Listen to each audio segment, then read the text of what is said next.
गिराब थाना का आषाढ़ी गांव का अनुसूचित जाति का कोजाराम पुत्र श्री हरजीराम उम्र 40 साल, जिसको वहां के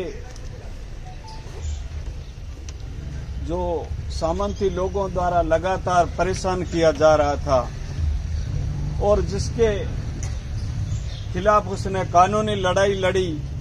करीब 8 मुकदमे उसने उन अपराधियों के खिलाफ नामजद दर्ज कराए, जिसमें 4-5 मामलों में अपराधियों का चालान भी हुआ और अभी इसको धमकियां मिलने लगी। इसके घर पे आकर के उन्होंने झगड़ा किया तो उसने थाने में रिपोर्ट दी, लेकिन थाने में मुकदमा दर्ज नहीं हुआ। तो 15 मार्च को कोजाराम ने एसपी साहब को एक परिवाद दिया कि और वहां रोया। उसके रोने की परिस्थिति को देखते हुए एसपी साहब ने सीधा उसके ऊपर मुकदमा दर्ज करने के आदेश दिए। नहीं तो क्या होता है कि ज्यादातर मामलों में ये लिखा जाता है कि अनुसंधान करके जवाब दे। तो एसपी ने परिस्थितियों को देखते हुए मुकदमा दर्ज करने का आदेश दिया और आदेश के बाद में 20 मार्च को मुकदमा संख्या 11/2023 पुलिस थाना गिराब में दर्ज हुआ और दर्ज होने के बाद में इसको लगातार धमकियां मिली। तो आज से 10 दिन पूर्व कोजाराम ने फिर आकर के एसपी साहब को कहा कि ये जो लोग फला लोग नामजद बताते हुए, और उसने एसपी साहब को रिटर्न में दिया कि इन लोगों से मुझे जान का खतरा और मुझे मार देंगे।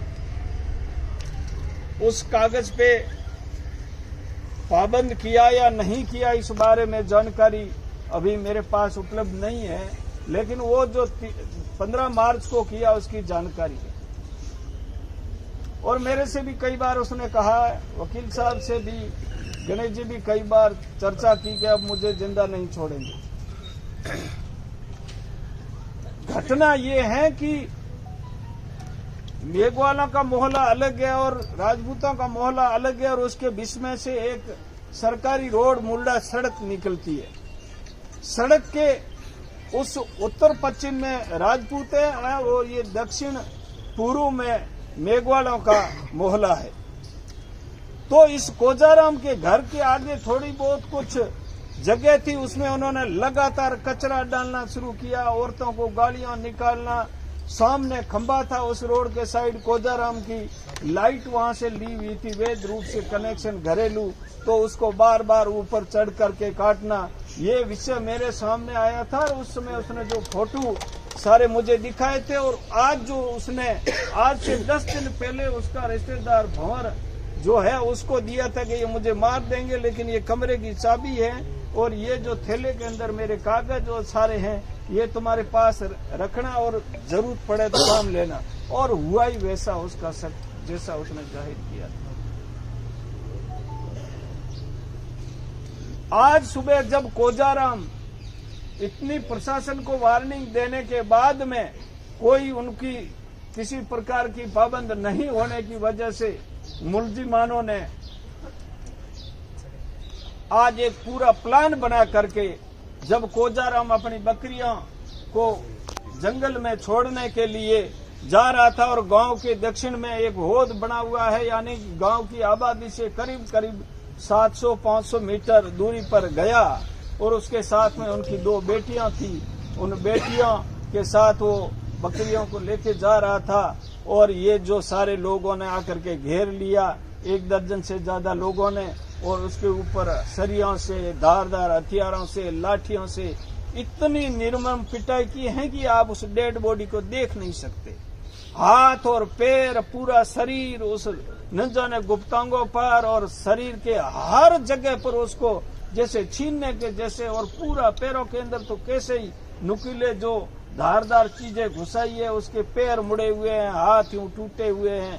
तो ऐसी निर्मम तरीके से क्रूर हत्या करने का उन्होंने ठान ली थी और आखिर में उसको इस हालत में छोड़ा कि कोई 5-10 मिनट जिएगा। फिर वो क्या करते हैं, बच्चियां बीच में आती है तो उनको थपड़े मार करके एक साइड में करते हैं और उसको डराते धमका रहे हैं। और फिर उनमें से ही जो हथियारों में से ही नरेंद्र सिंह नाम का वो व्यक्ति जाता है इनके घरों में हथियार लेकर के और उनको भी थोड़ा यूं मिला के कि ये आदमी को अभी मार दिया खोजाराम को, तो वो छगू देवी, सादुलाराम और कुछ औरतें और भी निकलना चाह रही थी, लेकिन इसने कहा कि खबरदार अगर जे साली ढेडनियों अगर घर से बाहर निकली, कोजिया का तो हमने इलाज कर दिया, वो थोड़ी देर में मर जाएगा, लेकिन बाहर कोई आया तो वही हाल तुम्हारे कर देंगे। तो वो फिर उस सादुलाराम ने इधर सूचना की रमेश को की, मेरे तक सूचना आई, मैंने पुलिस थाना गिराव के एसएचओ से बात की। मैंने कहा भाई उस आदमी को मारा है और तुम क्या करते हो कि हम अभी रवाना हो रहे हैं, और वो गाड़ी लेकर के रवाना भी हुए। उसके बीच में घंटा 1.5 घंटा का समय हुआ। उधर जो कुछ लोग घर से आकर के इसको बचाते या समय पर हॉस्पिटल लाते तो उनको घंटा 1.5 घंटा तक किसी को आने नहीं दिया। जब पुलिस आ गई, हमारी सूचना पर वहां पुलिस पहुंची, तो ये मुलजिम उस पुलिस को देख करके वहां से फरार हो जाते हैं और बाद में पुलिस भी पहुंचती है और उसके बाद में उसके परिजन भी, छगू देवी, सादुलाराम, और उसके बाद में वो बच्चियों तो 2 पहले से ही उपस्थित थी। ये घटनाक्रम उसके बाद में वहां दूसरा साधन नहीं होने के बाद में सादुलाराम और उस खोजाराम को उस कंडीशन में वहां पहुंचने पर सादुलाराम को खोजाराम ने बिल्कुल कहा कि मुझे फलाना नामजद लोगों ने मारा है, मुझे बचाओ, हॉस्पिटल ले जाओ, और मुझे मारने वाले उन्होंने आज अपना काम कर दिया, उनके खिलाफ कार्रवाई करना और मुझे बचाओ हॉस्पिटल। और ये लेकर के पुलिस वहां आ गई। गिराव वहां गंभीर स्थिति को देख करके सीधा बाढ़ में रेफर किया, वहां प्राइवेट वाहन लिया गिराव से, और यहाँ पहुंचने तक बीच रास्ते में खोजाराम ने दम तोड़ दिया। और उसके बाद में यहाँ लाए तो हम लोग ने डॉक्टर को दिखाया और डॉक्टर ने उसको कहा कि ये तो ऑफ है, और ऑफ होने की सूचना मुझे पहले ये जब गाड़ी में आ रहे थे ये भी हमारे को पहुंचा दी थी कि वो डेथ हो गई। तो ये हालात है। अब जो इस बाड़मेर जिले में और पूरे राजस्थान में जिस तरीके से अनुसूचित जाति और जनजाति के लोगों के ऊपर अत्याचारों की बाढ़ आ रही है, कुछ लोग कहते हैं कि सरकार है जो 1 नंबर पे काम कर रही है। मैं मानता हूं बाकी में कर रही है तो अच्छी बात होगी, लेकिन ये दलितों पर अत्याचार के मामले में सरकार 1 नंबर पे है। इस चीज से इनकी पीठ थपथाना चाहते तो बिल्कुल ये इस मामले में 1 नंबर पे। और मैं सभी जो मानवतावादी लोग हैं उनसे अपील करना चाहता हूं कि इस खोजाराम के माँ है न बाप है, 4 बच्ची और नाबालिग है, एक बच्चा शायद 18 की उम्र का, एक बिल्कुल 4 साल की उम्र का है।